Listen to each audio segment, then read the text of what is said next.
8. अर्श, ये कहानी है छत्तीसगढ़ की। ओके। छत्तीसगढ़ के गांव में एक दौरान क्या हुआ कुछ साल पहले कि एक जंगल में जब सुबह सुबह महिलाएं नित्य क्रम के लिए इसमें जंगलों में जा रही थी खेतों में, जी। तो उन्होंने एक मर्द की लाश देखी एकदम नंगी पड़ी हुई वहां। ओके। उसके बाद उस गांव में अफरा तफरी मच गई कि ये अचानक ये लाश कहाँ से आई करके। और वो जो इंसान जो शख्स मरा था वो गांव का एक बड़ा रिप्यूटेड बड़ा जाना माना व्यक्ति था, तो इस करके थोड़ा कौतूहल ज्यादा ही था। कुछ टाइम बाद जो है ये किसी ने खबर उड़ाई कि ये जो शख्स है इसको रात में एक महिला दिखाई दी। ओके। ये उस महिला का थोड़ा पीछा करने गया कि आधी रात को महिला क्या कर रही जंगलों में।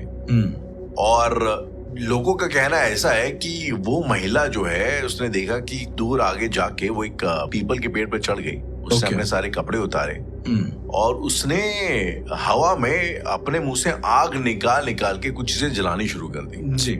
जब ये इस बंदे ने देखा तो ये काफी शख्स ने देखा तो ये काफी टेंशन में आ गया, काफी डर गया। तो ये चिल्लाने लग गया, वहां से भागने लग गया। और जब वो उस लड़की के पास आया तो उसने ये धमकी दी कि जो है मैं गांव में बता दूंगा कि तुम जो है जादू टोना करती हो वगैरह वगैरह वगैरह। अच्छा, उसी समय जाके दे दी होगी। हाँ। और अब कहते हैं कि उनके बीच में शायद कुछ चीजें हुई और इसके बाद हमें ऐसा लोगों का कहना है कि उस औरत ने इसके साथ इस शख्स के साथ सेक्स किया और उसके बाद इसको मार डाला। ओके। अब इसके बाद जो है इस गांव वालों ने बोला कि ये कोई टोनी करके एक एंटिटी होती है, उसका काम है टोनई का। और इस शक के चलते कि एक महिला है जो कि गांव में टोनई है, वहां पे कई सारी महिलाओं के साथ काफी प्रताड़ना करी गई। जी। जिसके बाद ये एक ट्रेंड बन गया। प्रताड़ना एज इन कैसे? ऐसे भाई उनके इस शक के ऊपर भाई कई औरतों को जला दिया गया, कई औरतों को लोगों ने घर पे ही बंद कर दिया, उनके ऊपर जादू टोना किया, जमाने भर की चीजें करी। जी। इनफैक्ट ये इस हद तक बढ़ गया कि साल 2005 में छत्तीसगढ़ की सरकार को ये एक टोनही प्रताड़ना के खिलाफ एक कानून पास करना पड़ा। तो ये इस किस्म का एक सोशली एपिडेमिक किस्म का था, जिसके बाद साल 2014 में इस मैटर सब्जेक्ट के ऊपर एक फिल्म भी बनी, the dark secret of Tony. Okay.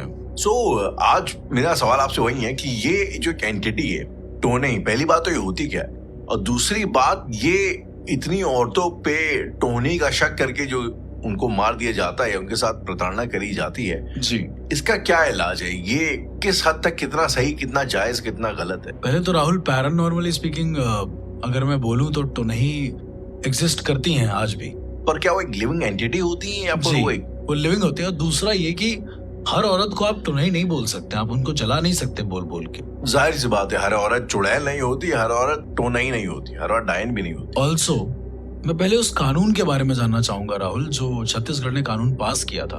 वो कानून क्या था, अगर आपको कुछ पता है उसके बारे में? तो उस कानून में सिंपली बस इतना है कि जो इस तरीके का ब्लैक मैजिक का इल्जाम देकर जो आप औरतों के साथ जो इस तरीके से गलत किया जा रहा है, ऐसा करने पर आपको 5 से 10 साल की सजा हो सकती है। जी। अमन कई केसेस ऐसे है जहाँ पे हस्बैंड की डेथ हो गई, वाइफ अकेली है, तो भाई प्रॉपर्टी के सारे मैटर खड़े हो गए, लीगल अफेयर्स। तो चक्कर में लोगों ने जो है उस औरत के ऊपर टोनी का एक इल्जाम डाल करके औरत को मारना, बिल्कुल मतलब परिवार से बेदखल करने वाली बातें करना शुरू कर दिया, जिसके बाद ये एक लीगल मुद्दा बन गया। और आई गेस अगर मैं गलत नहीं हूँ तो 2005 में अधिनियम लागू हुआ था। 2005 में ये अधिनियम लागू हुआ है, जिसके बाद से ब्लैक मैजिक को एक इन जनरल टर्म दे दिया गया टोनी, कि आप एक औरत के ऊपर ब्लैक मैजिक का इस तरीके का एलिस्ट दोषारोपण करके उसको इस तरीके से प्रताड़ित नहीं कर सकते हैं। नहीं कर सकते हैं। क्या वाकई में पहला सवाल तो ये कि असल में टोनही जैसी कोई एंटिटी होती भी है? मेरा ऐसा मानना है कि टोनही एग्जिस्ट तो करती है, लेकिन ये वो औरतें नहीं होती हैं जो आम जिंदगी में यूं ही इधर उधर आपको कहीं पे भी मिल जाएंगी। ओके। राहुल, ऐसा कहा जाता है कि टोनही सिर्फ और सिर्फ शनिवार के दिन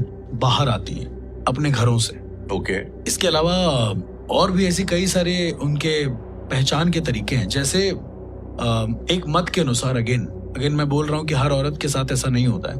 एक मत के अनुसार वो औरतें जो अर्घा नक्षत्र में पैदा होती हैं, जैसे मान लो पैदा हुई, उनके पैदा होने के बाद उनकी माँ की मृत्यु हो जाए। ओके। अब एक और चीज मैं आपको बताता हूँ राहुल, जब कोई ऐसा बच्चा जो अपने होश में नहीं होता है और उसकी माँ खत्म हो जाए, तो उनकी माँ के अंतिम संस्कार के समय जो बच्चे होते हैं उनको माँ से लिपटाया जाता है।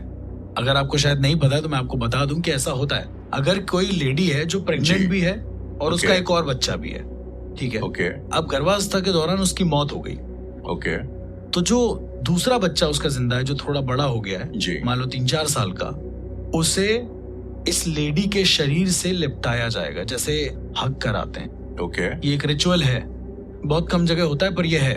ओके और लिपटाने के बाद उसके मुंह में जब जल डालते हैं जी तो बच्चे से कहा जाता है कि जो लेडी है उसके मुंह के पास अपना कान रखो, यानी कि जो बच्चा है उसका जी। कान रखवाओ जानबूझ के। ओके अब राहुल, एक बहुत अजीब सी चीज होती है, जब ये रिचुअल हो रहे होते हैं तो जी। उस समय किसी का देखना जरूरी नहीं होता, कोई देख नहीं सकता है इसको। मतलब कपड़ा ऐसे डाल दिया जाता है, उसके बाद बच्चे को ऐसे लगवाया जाता है। देखना जरूरी नहीं होता या देखना अलाउड नहीं होता? अलाउड नहीं होता, इनफैक्ट कुछ ऐसे रिचुअल होते हैं जिनको हम देख नहीं सकते, राइट? ओके इसके अलावा राहुल, तो वो लड़कियां जो अपने माँ से लिपटी होती हैं उनके मरने के बाद, और उनकी माँ की जो ऊर्जा है वो अपने बच्ची में रह जाती है। जी मरने के बाद की ऊर्जा कह सकते हैं कि अगर किसी की माँ की काले जादू से मौत हुई है और उनकी माँ प्रेग्नेंट है, फिर उसकी माँ से अगर लिपटा जाएगा वो बच्चा, तो उस बच्चे के अंदर एक अजीब सी विद्या आ जाती है, एक गुप्त विद्या, उसका नाम मुझे नहीं पता है राहुल, वो आ जाती है। उस गुप्त विद्या के चलते 16 साल के बाद वो जो लड़की होती है वो काली विद्याओं या फिर ब्लैक ऑकल्ट चीजों की तरफ आकर्षित होने लगती है।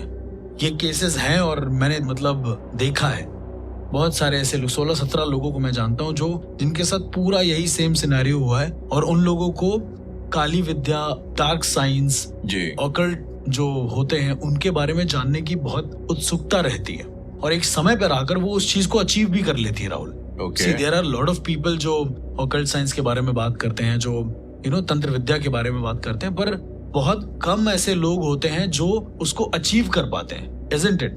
ऑफ कोर्स, क्योंकि इतना आसान है नहीं जितना लोग सोचते हैं, और गलत चीजों में पढ़ के उनका गलत ही अंजाम होता है। पर मैं जहां की बात बता रहा हूँ आपको, मैं जगह भी कॉन्फिडेंशियल रखना चाहूंगा राहुल जी। ठीक है? वहां पर कहा जाता था कि टोनई का प्रकोप है। टोनई बनती कैसे वो मैं आपको बताता हूँ। जो आपने भी प्रोसेस बताया, क्या वही टोनई बनने का प्रोसेस था, राइट? वो टोनई बनने का पहला चरण था, पहला प्रोसेस था। ओके। इसके अलावा भी टोनई बनने के कई सारे प्रोसेस हैं जो शायद मुझे ना पता हूं, ये भी पॉसिबल है। अब क्या होता है राहुल कि वो जो लड़की होती है जब डार्क साइंस की ओर बहुत ज्यादा आकर्षित होती है जी, तो उसको अपनी बहन को मारना होता है जान से। ऐसा कहा जाता है कि एक रात सपने में उसे शाकनी मिलती है, और शाकनी से ये डील होती है, डील विद द डेविल वाला कॉन्सेप्ट है जी। शाकनी से ये डील होती है कि तुम्हें अपनी बहन को मार कर, और मारना भी ऐसे है कि मतलब सबके सामने नहीं, ओके।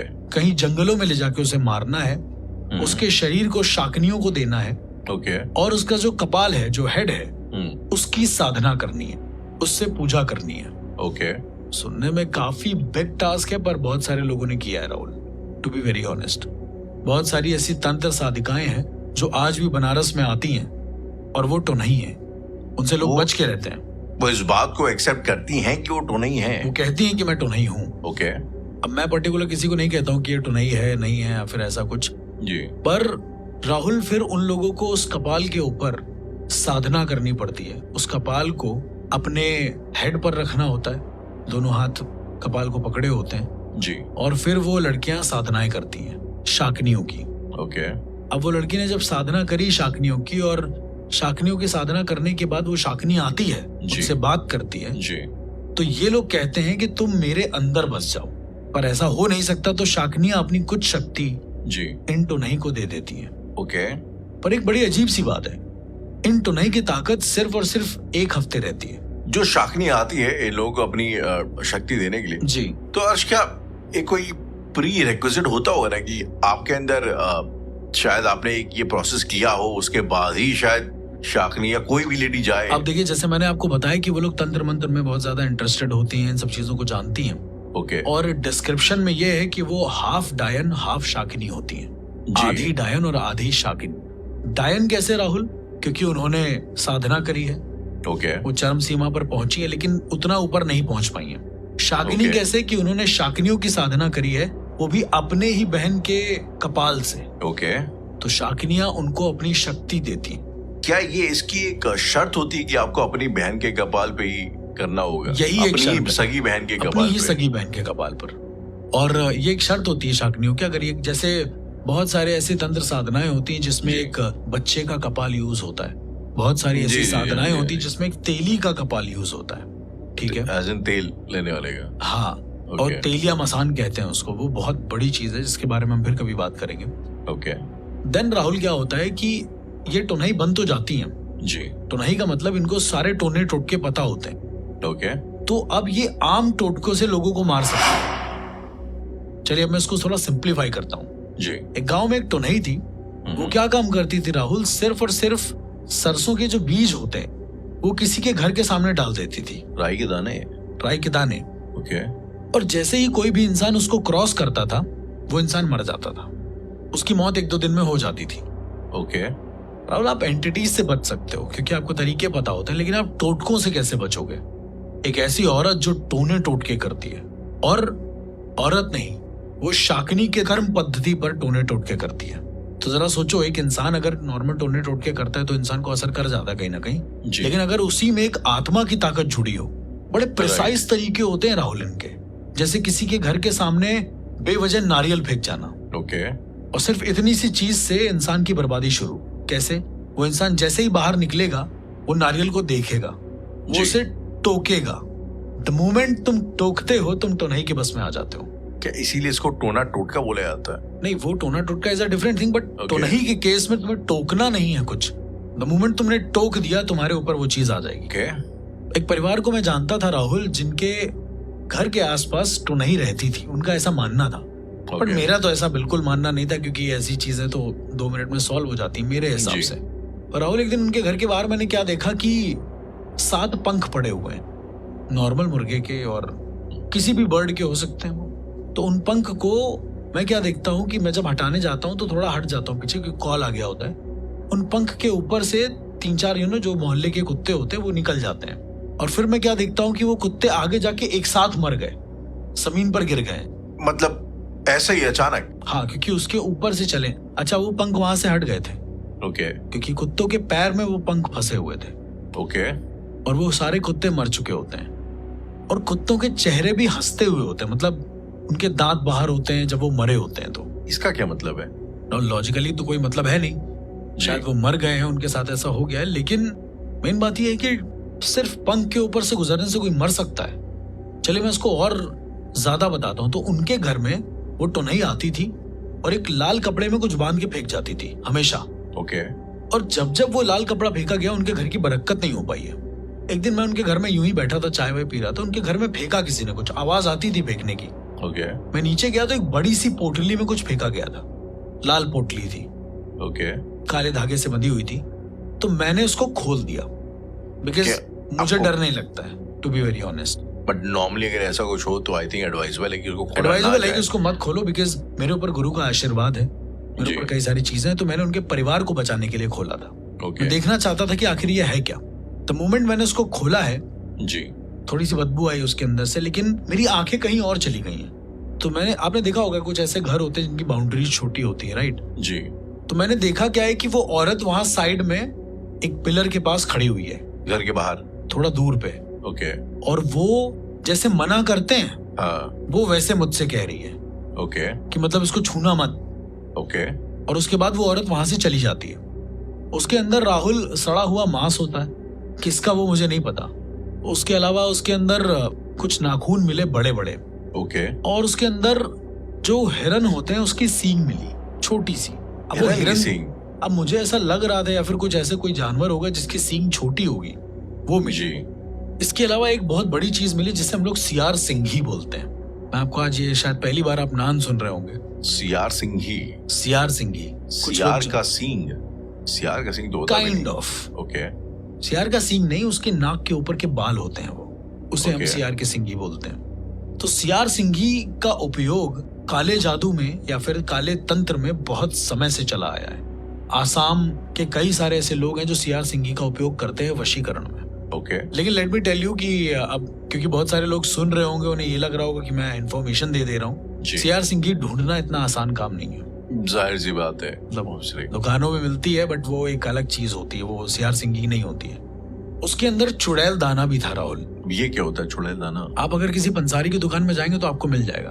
वो चीज होती क्या है? सो चुड़ैल दाना बेसिकली एक नॉर्मल ऐसा यंत्र होता है, छोटे छोटे दाने होते हैं जिनको अभिमंत्रित करके तुम चुड़ैलों का आवाहन कर सकते हो। किस चीज के दाने होते हो? मुझे एग्जैक्ट नहीं पता कि वो क्या होता है। ओके। देन राहुल, जब मैंने उसको देखा उसके अंदर ये सारी चीजों का मिक्सचर था और उस घर में रहने वाले इंसान की एक फोटो थी। भैया लगते हैं वो। ओके।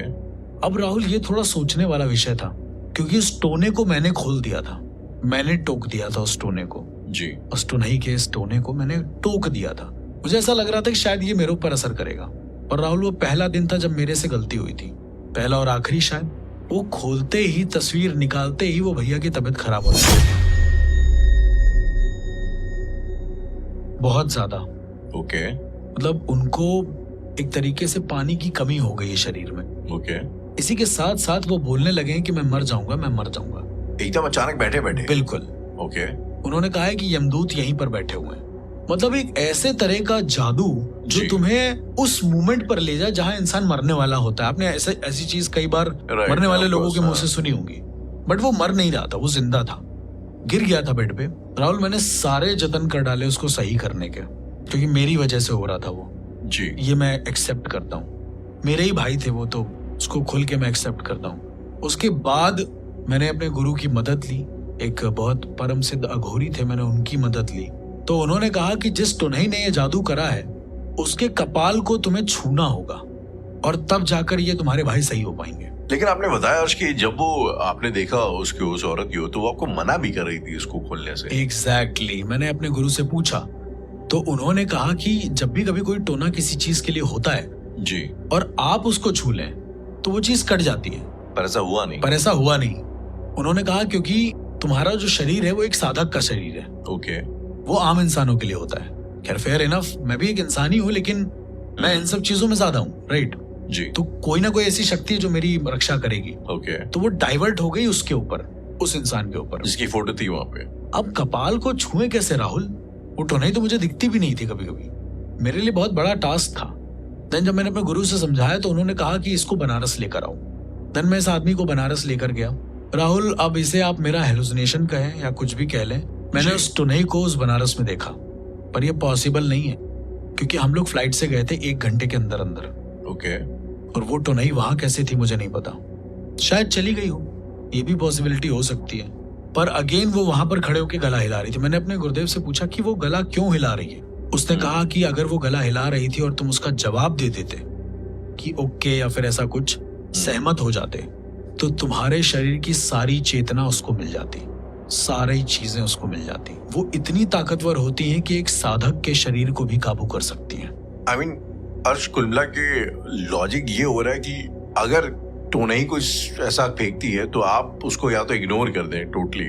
जी बिल्कुल, कोई रिस्पॉन्ड नहीं और करना आप चाहिए। एंगेज हो गए उससे तो वो आपको कोई ना कोई तरीके से आपको बिल्कुल harm करेगी। करेगी। मेरे गुरु ने कहा कि उस इंसान को एक अग्निकुंड के पास बैठा लो। मैंने उसको बैठा ला क्योंकि वो मेरे भाई हैं, तो मैं ये प्रोसीजर बता सकता हूँ। ये Okay. अच्छा प्रोसीजर है। तो उन्होंने बैठाला और उन्होंने मेरे भाई को बोला वो जो जी। टोनई है उसका चेहरा याद करो। आपसे कहा ये? नहीं, ये उनको बोला, ओके। जो भाई थे। राहुल, अब मुझे ऐसा तो कुछ नहीं हुआ, मैं तो नॉर्मल था, जी। पर उन भाई को ये लगने लगा कि आग के अंदर टोनई का चेहरा है, एंड माइंड यू ये टोनई एक जिंदा औरत है। जिंदा औरत है। ओके। जो अघोरी थे उन्होंने कहा कि इस टोनई का चेहरा देखते रहो और इसका घर कहाँ है ये पता करो, उस Okay. आग से पूछो। कोई प्रोसीजर होता होगा उन लोगों का। जी। तो मेरे भैया ने कहा कि मेरे घर से 10 घर छोड़कर है, मुझे दिख रहा है। और उसके बाद भैया बेहोश हो गए। 10 घर छोड़कर जो घर था ना राहुल, जी। वहां पर 12 साल पहले ही लोग चले गए थे छोड़ के। वहां पर Okay, खाली वो था, घर वो खाली कोई पड़ा हुआ जैसे था। जो आपने बहुत सारे ऐसे घर देखे होंगे जो खंडर बन जाते हैं, जी जी बिल्कुल। जहां पर कुछ नहीं होता है। हाँ जी, हाँ जी। मैं जब उस घर में गया, फांद कर मैं गया था उस घर में, प्लॉट टाइप का था वो, एक छोटा सा। तो राहुल, मैं क्या देखता हूँ कि एक बड़ा सा, मतलब गंदगी बहुत सारी पड़ी है, कूड़ा कचरा लोग फेंक देते थे उसमें, बट स्टिल मैं गया वही मोहल्ले के ही एक अपने दोस्त के साथ में। तो क्या देखता हूँ कि एक कमरा है जो कॉर्नर में बना हुआ है। ओके। और वो कमरे के कॉर्नर में, जो नीचे के कॉर्नर होते हैं, जी। उसमें बहुत सारा सिंदूर पड़ा हुआ है, लेकिन वो खाली था। लेकिन वो खाली था। सिंदूर क्यों था? सिंदूर, आमतौर पर सिंदूर एक निशानी होती है कि इसके अंदर ना जाओ, राइट। ओके। एक घेरा होता है एक तरीके का। सिंदूर का घेरा था भी कह रहे हैं। एग्जैक्टली। अब एक प्लॉट के अंदर कोई सिंदूर का घेरा क्यों बनाएगा राहुल? बट ऑब्वियस सी बात है, जी वहां लोग कचरा फेंकते हैं, क्यों बनाएगा? मैंने जब उस कमरे के अंदर झांक कर देखा, वो वाले कमरे होते हैं ना जिसमें दरवाजे नहीं होते हैं, जी बट वो कमरे होते हैं प्रॉपर, और गेट की जगह खाली होती है। तो जब मैंने झांक कर देखा राहुल, तो मुझे ऐसा लगा कि 5 औरतें बाल खोलकर बैठी हुई हैं जमीन पर। आपको ऐसा लगा या आपको ऐसा दिखा? मुझे लगा। ओके मैं उसको रियल नहीं मानता हूँ। ओके और वो सारी औरतें अपने सर को इतनी तेज तेज हिला रही हैं जैसे मेहंदीपुर बालाजी या फिर कोई पजेस्ड औरत हिलाती है। ओके ये सिर्फ एक पल के लिए था। मैं जैसे ही बैक हुआ, मेरे दिमाग एकदम से ब्लैंक हो गया। मेरा दोस्त कहता है क्या देखा? मैंने कहा कुछ नहीं। ओके देन मेरे दोस्त ने जब नजर मारी है तो उसको ऐसा लगा है कि 5 औरतों की कंकाल लेटे हुए हैं काली साड़ी पहनकर। और ये काफी खतरनाक था। इतना सब होने के बाद, क्योंकि बाबा ने बोला था कि अंदर मत जाना, देख लेना जी। कहां पर है। राहुल, जब मैंने अपने दोस्त को पूछा कि प्रॉपर जो तुमने देखा है जी उसमें से कुछ अजीब लगा, कुछ अलग लगा, तो उसने कहा सिर्फ एक औरत थी जिसके कंकाल पर सिंदूर पड़ा हुआ था, बीच की औरत। इससे ये डिकोड होता है कि वो एक मंझली लड़की थी, जिस तो नहीं की हम लोग यहाँ पे जी। बात करना चाह और रहे वो जो 5 लड़कियां दिखी हैं वो 5 जी। बहनें थी। ओके उस टुनही ने अपनी 4 बहनों को शाकनियों के रूप में साध लिया था। इसका मतलब ये था। क्या उन जो लाशें पड़ी हुई, जो कंकाल पड़े हुए थे, उनके सर उसकी बॉडी से अलग थे या सब नहीं, जुड़े नहीं, हुए पूरा थे? पूरा जुड़ा हुआ था एक साथ। ओके नाउ एक मिस्ट्री ये है कि हम फाइंड आउट कैसे करें कि कंकाल कहां पर है, कपाल कहां पे है। ये आपको विजन्स आए थे इस तरीके ये तो बस हेलुसिनेशन हुआ था। जी राहुल, वो जो अघोरी बाबा थे उन्होंने एक बांस दिया था मुझे। ओके उस बांस को मैंने उस कमरे के अंदर ऐसे डाला, मतलब एक हाथ से पकड़े हुए था मैं, और वहां की जो मिट्टी थी उस बांस पे रगड़ दी। ओके अब टास्क यही था कि इस बांस की मिट्टी को रगड़ के वापस लेकर आना है बनारस। ओके अब मिट्टी तो उड़ जाती है ना राहुल, कितनी देर रुकेगी? जी देन बांस को निकाला मैंने, उसको लाल कपड़े से बांध दिया है। राहुल, जब हम लोग उस प्लॉट को कूद रहे थे, बाहर निकल रहे थे, तो ऐसा लग रहा था कि 5 औरतें हैं जो दौड़ते हुए हमारे पास आ रही हैं हमें रोकने के लिए। लग रहा था अगेन, ये रियलिटी नहीं थी। पीछे मुड़ के वैसे भी नहीं देखना था। और वो बार बार ये चिल्ला रही थी कि वापस करो, वापस करो। खैर मैंने बिना देखे, बिना कुछ ऐसे समझे, मैं सीधा निकल गया और उसके बाद सीधा बनारस पहुंचा। ओके अपने गुरुदेव को दिया और गुरुदेव को देने के बाद उनसे पूछा कि ये क्या है। तो उन्होंने उस बांस को, एक लाश वहां पर रखी हुई थी, आई थी जी चलने के लिए, उस लाश की अर्थी पर पटक के मारा। और जैसे ही उन्होंने उस बांस को पटका है राहुल, ऐसा लगा है किसी के सर पर किसी ने बहुत जोर से मारा हो। ऐसी आवाज आई? ऐसी आवाज आई, एकदम भट करके आवाज आई, जैसे किसी ने कपाल क्रिया कर दी हो। ओके मोमेंट उन्होंने सर पे ऐसे पटका है, जो लाश जलने के लिए आई थी, जी उस लाश के सर से खून निकलने लगा है। अननोन लाश थी वो, ओके बहुत हल्का सा खून, बहुत ऐसा नहीं कि पानी की तरह बह रहा जी हो। जी जी जबकि उन्होंने लाश पे नहीं मारा, उस अर्थी पे मारा, जिसको अर्थी पे पलटा मारा। देते ना आखिरी जी में, जी हाँ जी हाँ जी उस पे मारा।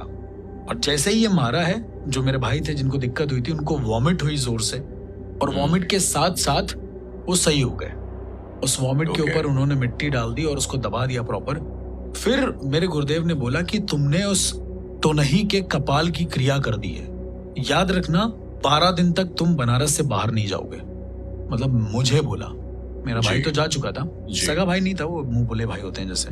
12 दिन तक मैं वहां रहा, मुझे एक नियम था वो फॉलो करना पड़ा, कुछ मंत्रों के उच्चारण करने पड़े, सात्विक जी। मंत्र थे वो, प्योरिफिकेशन करना पड़ा गंगा में नहाकर, ओके। तब जाकर मैं सही हो पाया। लेकिन अर्श, वो टोनही तो एक जिंदा औरत थी, राइट? तो उसकी कपाल क्रिया कैसे हुई? पॉइंट की बात है। लेकिन जब मैं बोलता हूँ कि टोनही, जी। जैसे कई सारे ऐसे गांव के केसेस हैं जहाँ पर टोनही मौजूद है, और ये तो खैर मेरे सामने का केस था। जी टोनही अपने ही किसी अटैच इंसान के कपाल को यूज करती है। उस कपाल में सारी शक्तियां होती हैं राहुल, उस टोनही की सारी Okay. शक्ति उस कपाल में होती है। जब बांस वहां पर रगड़ा गया है तो शायद जमीन में कहीं कपाल गड़ा होगा, उसका जरा सा अंश उस बांस में आया। देन उस बांस को किसी ऐसी अर्थी पर मारा जो आई थी ताजी ताजी। जी तो उस बांस के जो अवशेष थे वो जी। जैसे ही उस अर्थी पर पड़े हैं, एक ये चीज हुई है कि हमने उस कपाल क्रिया कर दिया है, राइट। ऐसा एक अंडरस्टूड हो गया है। अब वो जो भी होगा, अपना एक पर्सनल कॉन्सेप्ट, मुझे नहीं पता। तब जाकर उनके घर से ये सारी चीजें खत्म हुई, और राहुल तो नहीं उसके बाद से कभी नहीं दिखी है, हमेशा के लिए जा चुकी थी वो। तो इस तरह की भी कई सारी एंटिटीज मौजूद है, कई सारे लोग मौजूद हैं जो जीवित होकर भी काली विद्या में बहुत पारंगत है। मैं औरतों को मैं बिल्कुल इस चीज से खिलाफ हूं जो लोग ये समझते हैं कि हर औरत डायन होती है, उन्हें जला दिया जाता है। पर कुछ ऐसी औरतें होती हैं जो दिखती नहीं है किसी को, पर आज भी हमारे इस पूरे ब्रह्मांड में विचरण करती हैं, मौजूद है।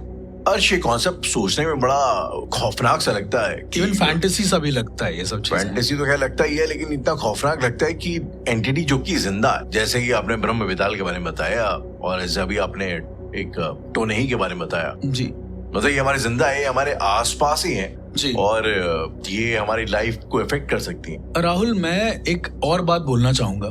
इस सारी क्रिया के दौरान जो भी मैंने किया जी, मुझे कुछ भी ऐसा रियल सा फील नहीं हुआ। मुझे बस ऐसा लग रहा था कि जो मेरे गुरु ने बोला मैंने कर दिया, बट ऑल ओवर सिनेरियो बस ये था कि जो चीजें उन्होंने करवाई उससे उनको रिलीफ मिला। अर्श, मैंने ऐसा सुना है कि जी। जो इस किस्म की एंटिटीज होती हैं, चाहे टोनही हो चाहे शाकिनी हो, हाँ, ये बहुत प्रचलित है कि ऐसी एंटिटीज कई बार जो है आपको गड़े खजाने भी दिलवाने की ताकत रखती हैं। राहुल, मैं आपको थोड़ा सा करेक्ट करूंगा। जी, तो नहीं, या शाकनी के पास ये ताकत नहीं होती है कि वो किसी गड़े खजाने को प्राप्त करा दें। ओके। देखिए, हम स्वर्ण पिशाचिनी के बारे में बात कर चुके हैं राहुल, जी, right? स्वर्ण पिशाच जो सोना प्रोवाइड करती है। पर वो शायद से आपने बताया था कि किसी और का सोना लेके आपके पास लेके आती है। एग्जैक्टली। राइट। लेकिन अगर मैं आपसे कहूं राहुल कि एक ऐसी भी एंटिटी होती है जो गड़े हुए धन को निकालने में आपकी मदद करती है,